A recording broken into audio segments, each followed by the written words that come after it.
जय हिंद दोस्तों, मेरा नाम है दीपक और आप देख रहे हैं हमारा यूट्यूब चैनल लर्न विद दीपक। आज का मेरा जो टॉपिक है वो यूपीएस से रिलेटेड है, जो कि यूनिफाइड पेंशन स्कीम की जो चर्चा है, जो यूट्यूब पे ज़्यादा उसको सर्च किया गया है, गूगल पे इसको ज़्यादा सर्चिंग टॉपिक आजकल ये बना हुआ है। जो गवर्नमेंट एम्प्लॉय है, अभी तो फिलहाल की सेंट्रल गवर्नमेंट एम्प्लॉय पे एप्लीकेबल है, जो गवर्नमेंट एम्प्लॉय है उनको इन चीज़ों पर ज़्यादा क्लैरिटी चाहिए। उसके लिए जो है आज एक कॉन्सेप्ट वाइज मेरा ये टॉपिक है, और आपको इस टॉपिक के रिगार्डिंग अगर कोई डाउट है तो आप मुझे कमेंट बॉक्स में जो है बता सकते हैं। मैं ट्राई करूंगा आपको उसको रिजॉल्व कराने की। तो चलते हैं अपने टॉपिक की तरफ। सबसे पहले जो है यूनियन कैबिनेट जो है चेयरपर्सन थे उसके, आपके प्राइम मिनिस्टर श्री नरेंद्र मोदी ने उन्होंने अप्रूव किया है यूपीएस को, यूनिफाइड पेंशन स्कीम को। ये पूरी स्कीम अभी तक जो है कैबिनेट मीटिंग में उनकी साइट्स में जो है ऑफिशियल साइट में उसमें 5-6 टॉपिक ही कंसिडर किए गए हैं जिन पे अभी चर्चा होनी है, और कोई चीजें होंगी तो हम उस पर फर्दर अपडेट लाने की कोशिश करेंगे। सबसे पहला टॉपिक इसमें ये होने वाला है, एश्योर्ड पेंशन क्या होने वाली है हमारे लिए, हम सबके लिए, और एश्योर्ड फैमिली पेंशन कैसे कैलकुलेट की जाएगी, एश्योर्ड मिनिमम पेंशन का क्या महत्व है, और इन्फ्लेशन इंडेक्सेशन हम कैसे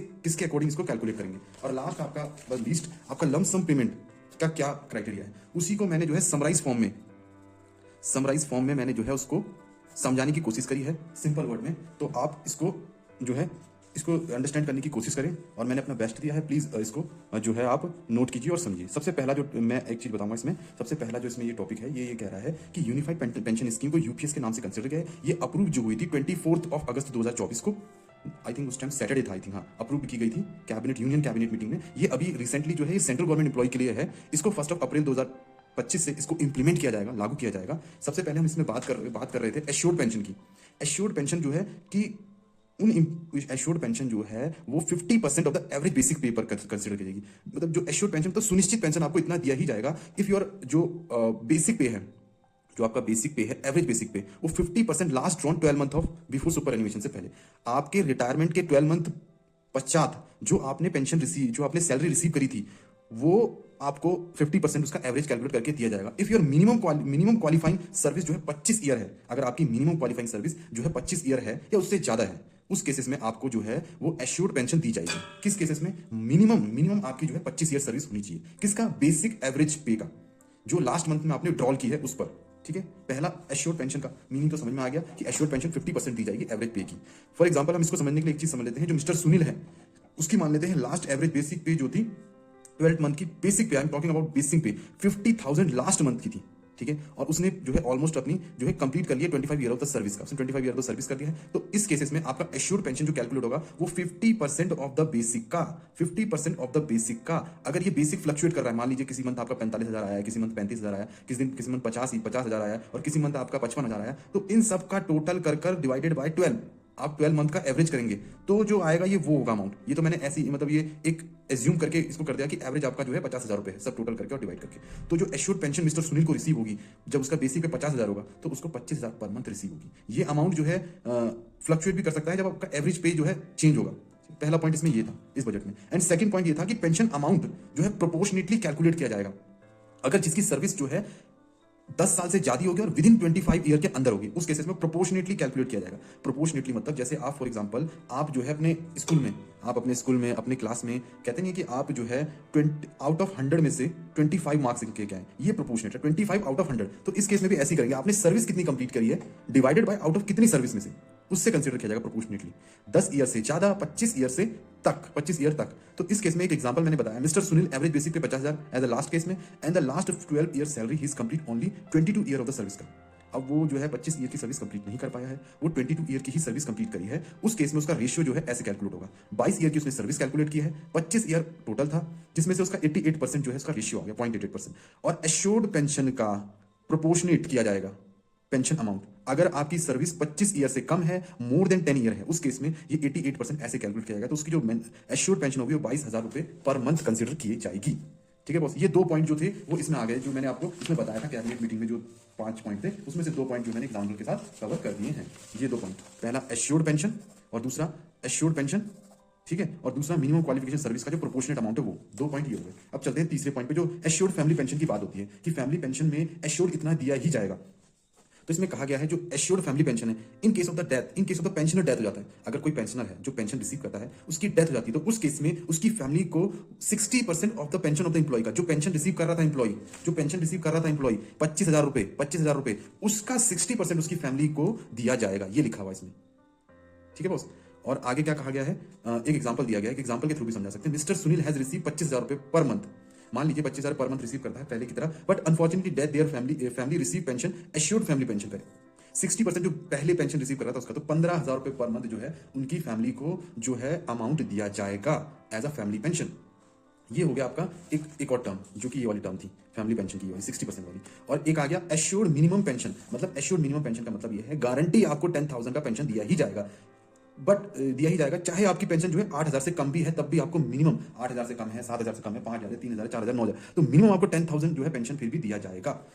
ठीक है, फॉर एग्जाम्पल हम मान लेते हैं, हम फिर भी मान लेते हैं, जैसे फॉर एग्जाम्पल आपको एक क्राइटेरिया समझाने के लिए मैं ऐसे करते हैं। फॉर एग्जाम्पल आपने 8 ईयर ऑफ सर्विस रिसीव करी है मिस्टर सुनील ने, 8 ईयर ऑफ सर्विस रिसीव करी मिस्टर सुनील ने, उसकी बेसिक पे उस टाइम 50,000 रुपए थी, इसका 50% ये हो गया, ठीक है, 50% ये हो गया, और ये जो है 8 ईयर ऑफ सर्विस उसने कंप्लीट करी है, 8 ईयर ऑफ सर्विस कंप्लीट की है 25 ईयर के अटेंड में, ठीक है, तो ये 0.32 आएगा। तो उसका जो है आपका जो पेंशन अमाउंट जो जा रहा है, वो पेंशन अमाउंट जो जा रहा है आपका 8,320 जा रहा है, 8,320 और 10,000 रुपए जो हायर होगी वही पेंशन मिलेगी, तो इट मींस 10,000 रुपीज उसको पेंशन मिलेगी ही मिलेगी। ये क्लैरिटी करता है, ठीक है। UPS guarantee minimum pension of rupees 10,000 पर month for the employee retire after the completion of at least 10 year of the service का, अगर वो 10 साल तक सर्विस कर देता है कुछ, उस केस में उसको 10,000 पर मंथ जो है वो गारंटी पेंशन मिलेगी। अगर कोई employee less than 10 year of the service render करता है तो उसका एश्योर्ड सम पेंशन जो है 10,000 से कम है, तब भी उस केस में भी उसको सम एश्योर्ड 10,000 रुपीज का पेंशन दिया ही जाएगा, ठीक है। इसके बाद जो इन्फ्लेशन इंडेक्सेशन है उस पर हम बात करेंगे। इन्फ्लेशन इंडेक्सेशन का क्या रोल रहने वाला है आपका यूपीएस में,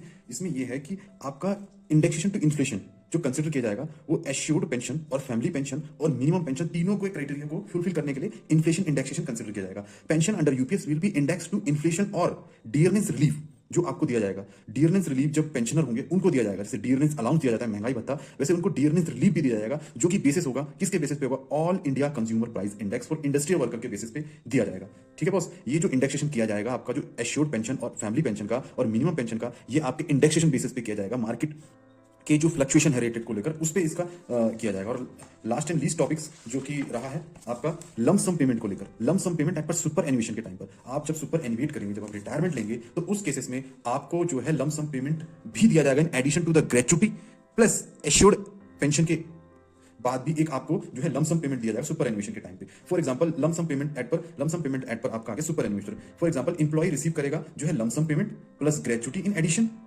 एडिशन में, ठीक है, लमसम पेमेंट भी करेगा, ग्रेच्युटी भी करेगा, सब कुछ रिसीव करेगा। और आपका जो पेमेंट जो कैलकुलेट किया जाएगा वो है 1/10 ऑफ द मंथली पे plus D, 1/10 of the monthly का जो मंथली आपका 1/10 होगा वो पे और बेसिक का 6 मंथ को जो है 1 ईयर कंसिडर किया जाएगा, complete year of the service consider किया जाएगा, ये भी इनका कहना है। इस एग्जांपल को लमसम पेमेंट को हम एक एग्जांपल के थ्रू समझने की कोशिश करते हैं। Mister Sunil has monthly amount जो है पेंशनर उसका जो अमाउंट था जो था बेसिक पे का, बेसिक पे ही इसमें है और आपका डीए भी इसमें है, जो है 50,000 रुपए थे। At the time of super animation he has complete the 25 year of the service and 6 month of the service.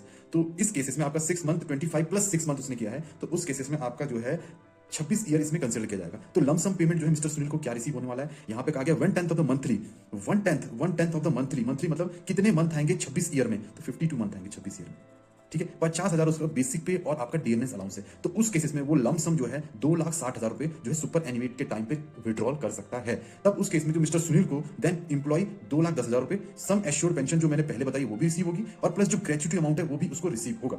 अब बॉस इसमें एक चीज ये है कि इसमें एक ओल्ड पेंशन जिसको आप ओपीएस ओल्ड पेंशन सिस्टम और एक एनपीएस और एक यूपीएस, इन तीनों में एक कंपैरिजन सीट में आपके सामने प्रस्तुत करना चाहूंगा कि पहले जब ओपीएस था वो कैसे काम करता था, उसमें क्या क्या बातें थी जो ली जाती थी, और एनपीएस में कौन कौन सी बातें ली जाती थी और ओपीएस में क्या क्या बातें ली जाती थी, उसका एक कंपैरिजन मैं जो है समझाने की ट्राई करूंगा, आप इसको जो है देखिए, ठीक है। इस और एक पॉइंट और रह गया जो आपके लिए इंपॉर्टेंट है।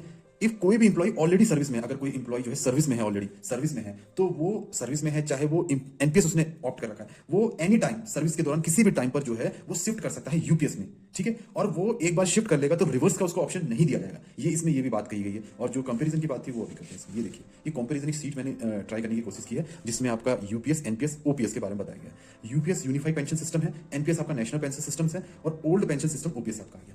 जो आपका जो ये है यूपीएस है वो इंप्लीमेंट 1 अप्रैल 2025 से उसका इंप्लीमेंटेशन होना भी है, बाकी है।